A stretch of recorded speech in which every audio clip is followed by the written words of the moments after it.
Bonjour à toutes, bienvenue sur l'ADN Beauté, je suis ravie de vous retrouver pour une vidéo qui me tient à cœur. C'est une vidéo review de NARS. Vous savez à quel point j'aime cette marque, j'aime vraiment l'image, le style de tout le maquillage réalisé par le make-up artiste qui s'appelle je crois François NARS. Il y a une certaine idée de la lumière, une certaine idée des couleurs et c'est un maquillage qu'on retrouve nulle part ailleurs et un style qu'on retrouve nulle part ailleurs. Au-delà de cet œil qu'a ce make-up artiste, il y a aussi la qualité du maquillage. Il y a trois principales sorties.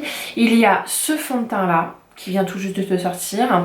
Il y a cette palette là et il y a également ce fard à joues que j'ai oublié d'essayer dans ma revue. Je suis vraiment désolée. Donc on va pas trop parler de ce fard à joues, même si je peux vous dire assez rapidement que c'est un fard à joues hyper pigmenté qui est en format liquide et qui franchement vous donne une mine incroyable. Je l'avais essayé en magasin. Pour celles qui me suivent sur Snapchat, vous avez vu à quel point ce truc là fait une mine superbe. Néanmoins j'ai oublié de l'essayer dans ma revue. Ensuite il y a le fond de teint. Alors moi je m'étais dit assez clairement, et c'était assez clair pour tout le monde, qu'il était hors de question pour moi d'acheter un fond de teint s'il ne faisait pas soin.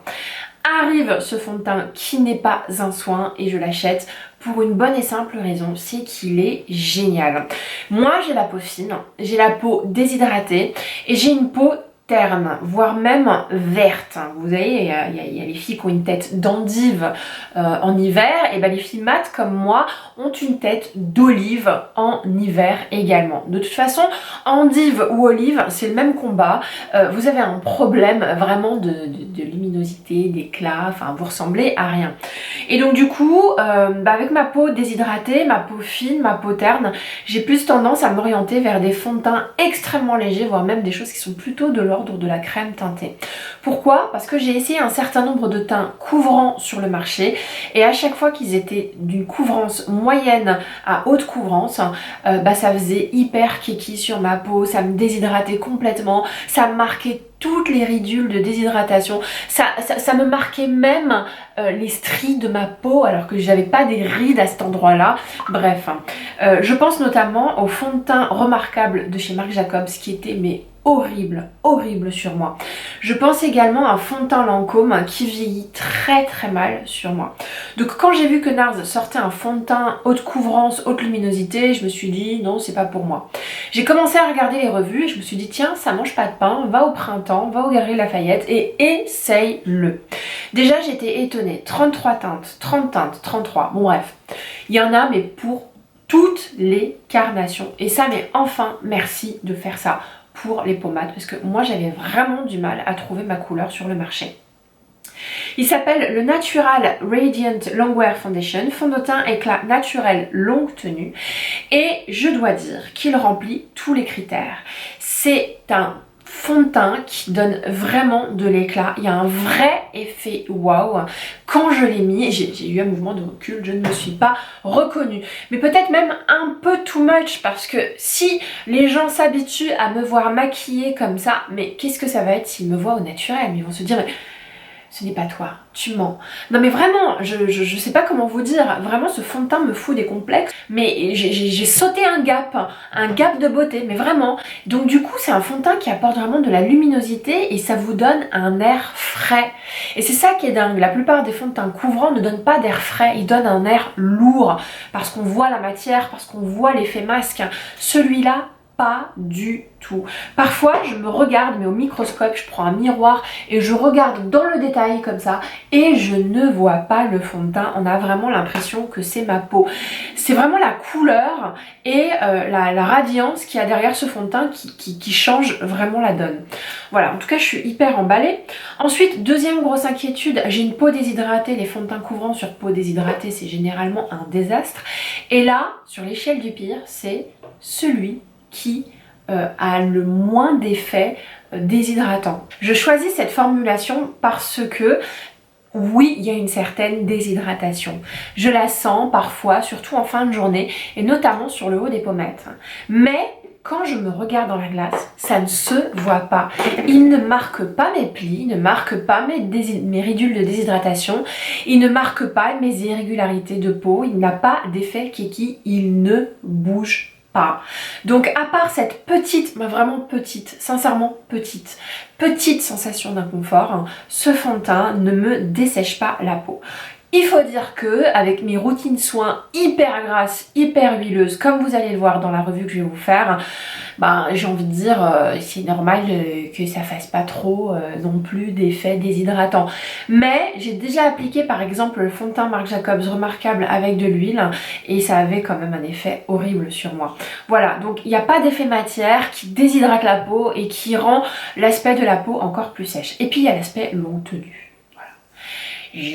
Moi je m'en fiche du fait que ce soit longue tenue. Depuis que j'ai découvert ce truc là, j'ai découvert le bonheur d'un fond de teint longue tenue le soir quand je sors. J'avais rendez-vous avec une copine au cinéma, je n'ai pas eu besoin de faire de retouche de fond de teint, c'était dingue.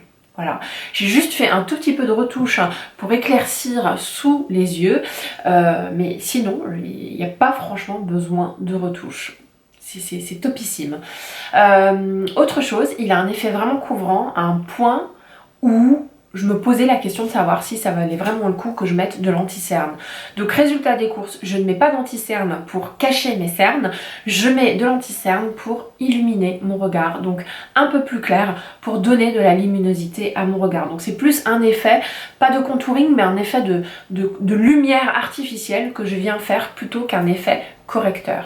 C'est un super de fond de teint comme vous allez le voir sur ma vidéo. Deuxième sortie de chez NARS, cette palette de fard à paupières. Prenons un instant pour la regarder, elle est absolument sublime.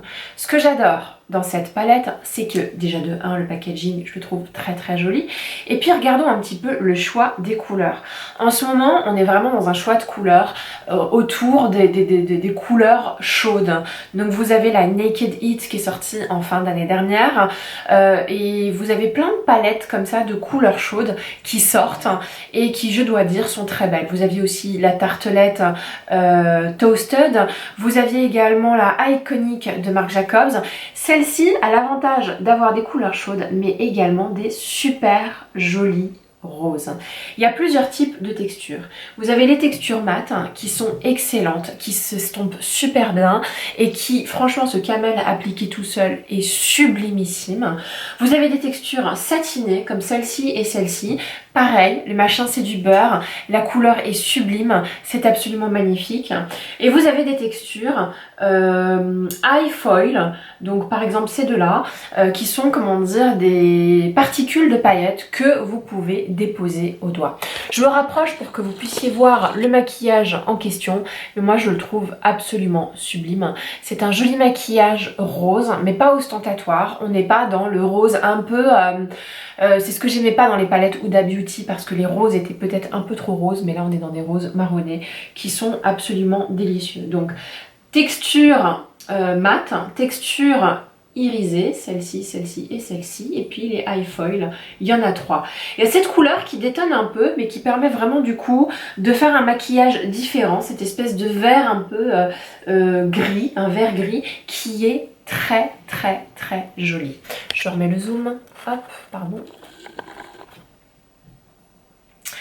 Donc voilà, c'est une palette que j'adore et spéciale mention pour cette couleur là. Très souvent dans les palettes, ils mettent un noir très foncé. Là, ce n'est pas un noir, c'est un marron noir sublimissime. Vous vous rendez pas compte de la différence que c'est de tracer en eyeliner ou en ras de cils inférieur avec un marron noir plutôt qu'un noir noir. Ça adoucit le regard, ça lui donne une certaine chaleur et ça lui donne une certaine volupté. J'ai adoré cette palette. Le problème c'est que à chaque fois qu'il y a une palette qui sort, je vous dis que je l'adore, donc je suis vraiment désolée. Il y a la Naked Heat qui est sortie, je l'adore. Il y a la Iconic de Marc Jacobs, je l'adore. La tartelette Toasted, je l'adore. Et puis je vous ai pas encore dit, mais la palette de Too Faced, la nouvelle qui vient de sortir, aussi je l'adore. Bon bref. ça va être difficile. Hein. Bon, celle-ci, elle est vraiment différente des autres. Franchement, prenez-la. Parce que autant les autres palettes se ressemblent parfois, notamment, il y en a plein qui copient un peu la moderne Renaissance. Autant celle-ci, elle est juste exceptionnelle au travers des textures high foil et de ce marron noir qui est sublimissime.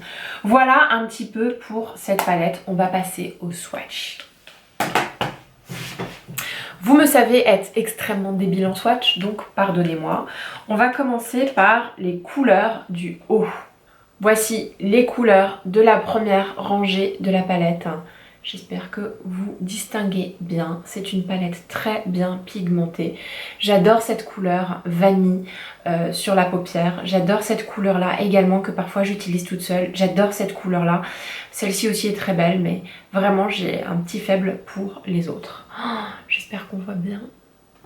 Ensuite, on va faire la deuxième rangée. Sublimissime aussi. On a les camels et les marronnés sur le devant, donc sur ma peau ça se voit beaucoup moins parce que j'ai le dos de la main assez bronzé. J'ai le high foil qui se trouve en troisième position et un espèce de rosé marronné bordeaux irisé qui est magnifique. On va maintenant faire la dernière rangée. Hop. Incroyable. Oh, j'adore. Donc ce que je vous propose maintenant, c'est de découvrir tout ça en tuto, sachant que dans ce tuto, j'essaye d'utiliser tous mes autres produits NARS. On y va. Allez, on y va, on démarre tout d'abord avec un primer. Donc c'est le primer de chez MAC, la Strobe Cream hydratant lumineux en couleur Peach Lit. Face au fond de teint NARS, moi j'ai quand même besoin d'un surplus d'hydratation. C'est ce que je vous disais, l'un des fonds de teint les plus couvrants que je connaisse, mais qui dessèche le moins. En tout cas sur l'échelle du pire, c'est celui qui dessèche le moins. Donc c'est pas innocent que je dise dessèche le moins, parce qu'il dessèche quand même un petit peu. Mais c'est plus une sensation et je trouve que ça se voit pas trop sur ma peau. Mais quand même, je me blinde d'actifs hydratants avant quoi que ce soit. Ensuite, je prends mon huile Virgin Marula de chez Drunk Elephant, mais vous pouvez en prendre une autre. Vous pouvez prendre de l'huile de Marula de chez The Ordinary, vous pouvez prendre de l'huile de rose, de l'huile, tout ce que vous voulez, tant que ça vous convienne. Moi, j'aime bien le côté émollient de l'huile. Je mets vraiment 2 micro-gouttes. J'étale bien comme ça sur mes mains et ensuite j'appuie comme ça sur le visage pour vraiment faire blocage contre la déshydratation, notamment sur le haut des pommettes qui se trouve juste ici. Ça c'est ce que je fais sur n'importe quel fond de teint dès lors qu'il est un peu couvrant. Je ne le fais pas sur les crèmes hydratantes teintées par exemple, mais je le fais tout de suite sur n'importe quel fond de teint hydratant, notamment couvrant, notamment le Too Faced pour lequel je mets souvent de l'huile comme ça. Voilà, on est fin prêt et on a une base parfaite pour l'application de ce fond de teint absolument incroyable. Moi je vais l'appliquer au pinceau, mais la marque recommande de l'appliquer au doigt. Je vais mettre 2 pompes. Ensuite, je vais bien le mettre plutôt sur le centre du visage parce que je compte étirer la matière vers l'extérieur du visage. Hop. Alors c'est un fond de teint jaune, je sais, vous pensez qu'il est peut-être pas adapté à ma carnation, mais le jaune qu'il va apporter dans ma peau va tout de suite me rendre un peu plus vivante. J'ai besoin de ce jaune. Voilà. Et je finis toujours au doigt. Parce que j'ai l'impression que du coup la matière rentre quand même vachement mieux sur la peau. Sur le nez, j'enlève toujours un petit peu de matière parce que j'aime bien quand on voit toutes les taches de rousseur. Vous pouvez voir tout de suite la lumière de folie, quoi. Non mais vraiment la lumière de malade. Alors je vais peut-être baisser la lumière en face parce que à la caméra, j'ai vraiment l'impression que c'est too much. On va passer maintenant au fard à paupières et on va faire un look quand même assez chargé, je pense. Tout d'abord, on va prendre cette couleur un peu vanille qu'on retrouve ici sur le coin, qui est très très belle. Je trouve que parfois, toute seule, elle est vraiment très très jolie pour tous les jours. Et je l'applique vraiment sur l'ensemble de la paupière. Je trouve que cette couleur vanille éclaircit énormément le regard, c'est assez agréable. Ensuite, je vais prendre cette couleur qui est juste ici, là, qui est vraiment une couleur camel, qui s'appelle dans la palette Shadow Hill. Et je vais l'appliquer sur le creux de paupière.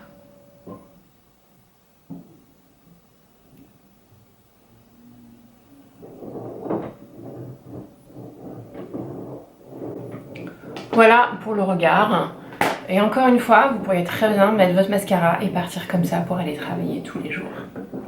Ensuite, on va sophistiquer ce look là en prenant cette couleur là, cette espèce de rose qui s'appelle Temptress, et on va l'appliquer sur l'ensemble de la paupière. Pour ça, je vais tout simplement prendre un pinceau plat pour d'abord déposer la matière, et ensuite je vais reprendre mon pinceau fluffy pour pouvoir estomper.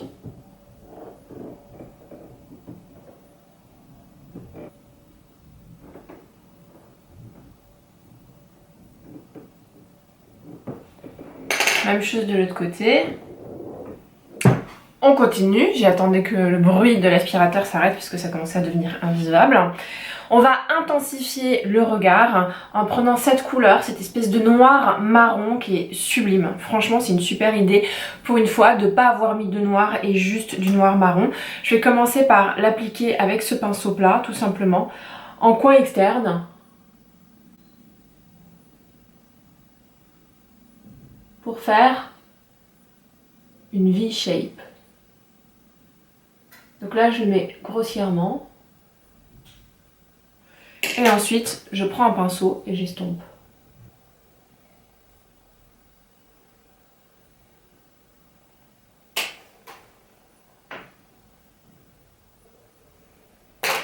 Voilà. Je prends un petit pinceau comme ça. Je vais reprendre cette couleur un peu rose, marron rose, qu'on va mettre en dessous, sur le ras de cils inférieur. Voilà. Je vais reprendre le marron noir, et pareil, mais cette fois-ci, je vais le concentrer plutôt sur le coin externe. C'est pas fini, on va encore donner une autre dimension à ce look en prenant cette espèce de eye foil, donc cette, comment dire, cette poudre de paillettes qu'on va prendre au doigt cette fois-ci et qu'on va mettre vraiment à l'intérieur.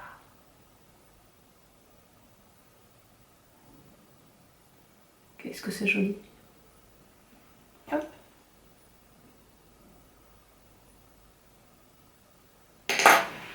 Bien sûr, il faut estomper.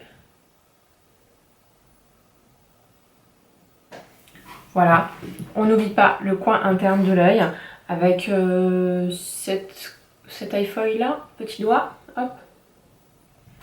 Plutôt le rose, hein, plutôt le rose que le blanc qui est juste ici. Voilà, on en a terminé pour les yeux. On va prendre un anti-cerne. Chez NARS, moi j'ai deux anti-cernes chouchou. J'ai celui-là que j'ai bien entamé et j'ai celui-là également, le Creamy Radiant Concealer. Celui-là est beaucoup plus hydratant que celui-là. J'ai tendance à utiliser parfois celui-là en été. Comme je l'ai souvent utilisé dans mes vidéos, on va plutôt utiliser celui-là qui est une nouveauté. J'en avais acheté un en couleur ginger à l'époque, mais ça allait absolument pas. La couleur était abominable. Et là je pense que du coup j'ai trouvé ma couleur. Hop. Et on va estomper au doigt. D'abord, bon, avec ce fond de teint, il n'y a vraiment pas besoin de 3 tonnes d'anti-cerne. Pour le coup, j'en mets même moins que d'habitude. D'habitude, je mets plus d'anti-cerne que de crème teintée. Mais avec ce fond de teint, c'est dingue. Je me suis même surprise à oublier de mettre de l'anti-cerne parce qu'il est tellement couvrant. Voilà, on va appliquer le mascara. Pour le mascara, j'ai pas de mascara NARS, j'ai tout simplement mon Dear Show que j'aime. Pas à la folie, mais ça va, je l'aime bien. Je trouve que c'est un mascara qui emmêle les cils, qui donne pas de définition, et c'est dommage. Il a tendance à plus de pâteux qu'à autre chose. Mais il a quand même un effet très noir, ce qui est pas mal. Ce qui fait déjà l'affaire par rapport à beaucoup de mascaras. Voilà. Pour les yeux, on va se faire les sourcils avec un produit que je commence de plus en plus à détester. C'est ce mascara à sourcils de chez Chanel. Je le déteste, qui était transparent. Et maintenant, il est devenu tout blanc. Je ne sais pas pourquoi. Je pense que c'est à cause du fond de teint. À force de me brosser les sourcils, après avoir mis du fond de teint, il doit récupérer du fond de teint. Et du coup, il y en a dans le tube. Ça m'a fait plusieurs croûtes parfois. C'est un peu embêtant, mais bon, je le termine. Voilà pour le mascara à sourcils. Et vous allez voir que du coup, moi je commence vraiment à retravailler mes sourcils après m'avoir mis du mascara. Ce qui qui est un peu à l'envers, mais j'aime bien faire comme ça. Mon Precisely My Brow de chez Benefits avec un double embout, un spoolie là, je sais pas comment on appelle ça, en anglais je crois qu'elle dit spoolie, et le crayon qui est de ce côté là, et puis on va se donner un peu plus de dimension. Généralement pour faire la dimension je fais quelques poils ici, et ensuite je brosse vers le haut, et ensuite je comble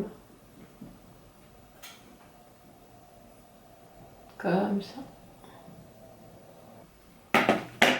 Voilà, je repasse un coup quand même de mascara à sourcils, mais juste sur la base.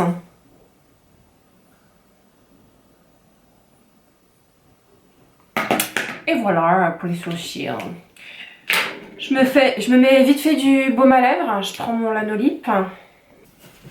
Tout d'abord le bronzer, donc j'ai cette palette de chez NARS qui est incroyable. C'est une palette de bronzer et de highlighter, elle s'appelle Bord de plage. Et vous avez les deux bronzers les plus connus de la marque, Laguna et Casino. Donc on va prendre un mélange des deux avec mon pinceau Zoeva. Hop. Et on va se réchauffer légèrement le teint. On va mettre la palette bord de plage de côté et puis on va prendre cette palette de fard à joues de chez NARS. La palette je crois existe encore, c'est la palette Narcissiste en couleur Unfiltered One. Il y avait celle-ci qui correspond peut-être un peu plus aux peaux mates, mais vous en aviez une autre qui correspondait à des tonalités beaucoup plus claires avec des super beaux roses. Donc je vais prendre mon pinceau Bobbi Brown et gros doute laquelle je vais utiliser. Je pense que je vais utiliser cette teinte là. Voilà. Qui s'appelle Out There. Et moi, j'aime bien appliquer... Ah, il est très très joli. J'adore appliquer le fard à joues plutôt ici. Pas trop au milieu, parce que je trouve que ça affaisse le visage. Sauf dans certains cas particuliers, quand on a un autre type de maquillage. Mais là, comme j'ai un maquillage chargé, je pense que c'est important de le mettre plutôt, y compris sur la tempe. Il est très très beau. J'ai vraiment mis cette palette de côté et je crois même que j'avais commencé à me dire si j'allais pas la vendre. Ah, ça m'énerve les poils. Et en fait, heureusement que je l'ai pas vendue parce qu'elle est vraiment très très belle. Je suis hyper contente de lui avoir donné notre chance. Voilà. On va prendre un highlighter, on va reprendre la palette bord de plage et on va l'appliquer avec un petit pinceau comme ça. Et on va faire un mélange de ces deux couleurs. Non, cette couleur là me va très bien. Hop, voilà. Oh, j'adore. Parce qu'on est quand même sur un effet pas trop surligneur. On est vraiment sur un effet subtil. Voilà. Et ce que j'aime bien, c'est appliquer au doigt pour que la matière, elle rentre bien. Parfois, ce que je fais même, pour tout vous avouer, où est-ce qu'elle est? Ah, ce que je fais même parfois avec le highlighter, c'est que j'en mets juste ici. Voilà donc pour la figure, hein, on est plutôt bon. On va zoomer, désolé, hein, aujourd'hui j'ai un petit problème de cadrage. Voilà, c'est beaucoup mieux. Et on va appliquer un joli rouge à lèvres. Donc j'ai choisi d'appliquer un espèce de rosé hyper light qui ira bien avec ce maquillage et qui s'appelle Anita. C'est la collection Audacious Lipstick. Pour moi, ça fait partie des meilleurs rouges à lèvres. Il y a Tom Ford, il y a Bobbi Brown, il y a Marc Jacobs et il y a NARS. C'est des rouges à lèvres bien crémeux, hyper agréables. Voilà, je vais peut-être pas me lâcher les cheveux, je vais les garder comme ça. Hop. Là, on va se refaire un petit peu la queue de cheval. Voilà pour le maquillage, j'espère que vous appréciez cette revue NARS. Moi j'adore cette marque, franchement c'est l'une des plus belles marques de maquillage que je connaisse parce que les couleurs sont intenses, les couleurs sont bien choisies, la qualité est là, la pigmentation est bonne. Voilà, NARS c'est un univers et en plus quand vous regardez un petit peu l'univers de François NARS, il vous emmène vraiment dans le rêve. Il est beaucoup moins glamour que Tom Ford par exemple, mais il reste vraiment dans un côté un peu songe, un peu David Hamilton. Derrière les photos et les maquillages de NARS, il y a une vraie recherche artistique, voire même cinématographique. Donc je dis pas que c'est mon cas, mais je dis que vraiment j'adore ce maquillage. Hein? Et vous, si vous avez aimé ce maquillage, n'hésitez pas à mettre un petit like. Si vous avez envie de revoir cette petite tête d'olive, eh ben, vous pouvez vous abonner, ça me ferait vachement plaisir. On se retrouve 2 fois par semaine. Je vous embrasse très fort.